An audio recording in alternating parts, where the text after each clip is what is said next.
All right, guys. Like I said, I wanted to talk about some of the macro events that are happening, and some of these events I really think they can have a heavy weight on the market moving forward, whether that's moving the market up or having it come back down a little bit. And one of the big events that's happening is obviously the government shutdown. Now, the government shutdown itself doesn't typically have a huge effect on the market, but one of the things that does, that's not able to be released, is economic data. And we were supposed to get a jobs report today that we didn't. But we were able to get a report from ADP where economists had expected a gain of around 45,000 jobs. And ADP actually showed a net loss of 32,000 jobs, which is a difference in 77,000 from estimations. In addition to that, on September 30th, just a couple days ago, about 100,000 federal employees are formally leaving the federal government payroll this week due to the Trump administration's deferred resignation offer. Now, the Fed made it very clear about their dual mandate, which is managing inflation and managing the labor market. And the reason I bring this up is because if the labor market continues to deteriorate and we continue to lose jobs at an accelerated rate, the Fed is going to be forced to continue to cut rates as long as inflation doesn't tick up in a dramatic way, which they clearly stated they don't think is going to happen.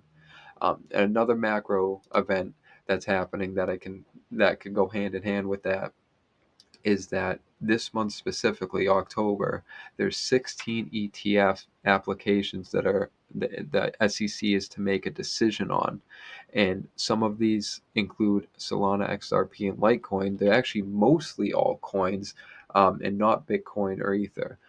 And part of the reason I think there's going to be a lot of hype around this is because some of these ETFs that are coming to be approved have already been approved in, for example, this basket right here. There was a basket released where with Bitcoin, ETH, XRP, Solana, and Cardano, and it was already approved, which you would generally think if that basket was approved, these solo ETFs are very likely to also get approved. And considering how accepting to crypto this government has been so far, you think the chances of these going through are very, very high. And with us being in Q4, with rate cuts coming, that could really pump the market and specifically these altcoins going forward. Now, going into the chart a little bit, I wanted to show a few things. Now, we're dating back to about July 11th, middle of July, Bitcoin specifically started this descending channel right here. And I'm bringing up Bitcoin right now because I still believe we're at the point where Bitcoin's just running the market and dominating it. And what Bitcoin does, the rest of the market does. Once we get into a full-blown alt season, I believe that can change. But right now, what Bitcoin does, I believe the rest of the market will follow until that separation happens. And we were in this descending wedge for about, you know, 2 months or so, maybe a little bit more, before we broke out just recently, a couple days ago, and it broke out with a lot of strength. Um, and typically in the descending wedge, that does happen. Another thing I wanted to look at to show you guys is these moon phases. And the reason I bring that up is because we're about 2 days away from another bull moon happening. And as you can see here, and even more on the 5 year chart, typically these moon phases are very accurate with what happens next. As you can see, the blue is the bear, and the grayish is the bull. And typically, when these moons happen, the bull moons, the market goes up. When the bear, the market goes down. It's not always that way, but as you can see from the chart here, it's pretty telling. Um, and I think that could be a good indicator that we have a chance of going up even farther. But obviously, there's always a chance that we could come back down and retest some of these resistances. I mean, today we almost got right all the way up to the all-time high. We were within 600, 700 bucks, the all-time high. But part of the reason I'm a little bit skeptical that we go back up just yet is because of the Bitcoin exchange liquidation map. As you can see right here, we have $2 billion to the upside, and we have 20 billion to the downside. The longs are massively outweighing the shorts. And at least in recent history, what's happened is anytime you have one side weighed this much to the other, it typically comes down and just the market makers just eat up all this liquidation.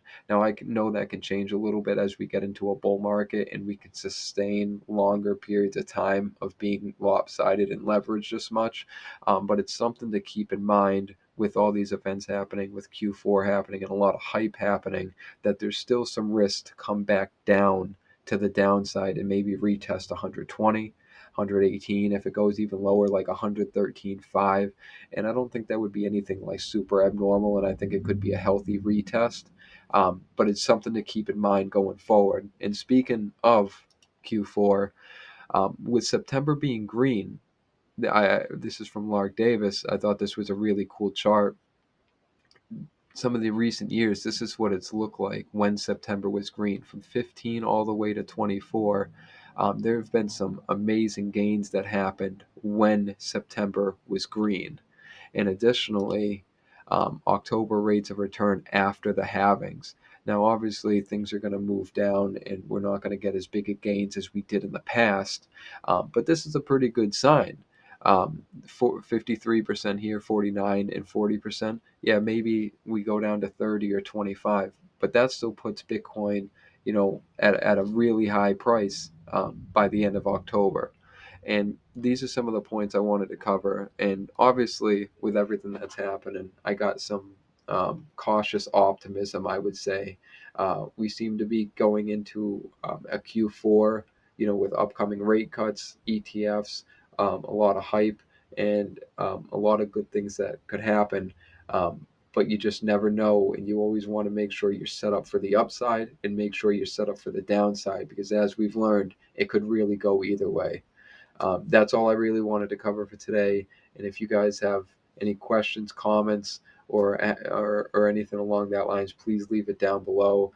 And if there's anything I could do better, this is the first video I'm putting out. Please let me know, because I want to just grow and get better, and give better content as time goes on. So with ending on that note, thank you very much, and I'll see you in the next one.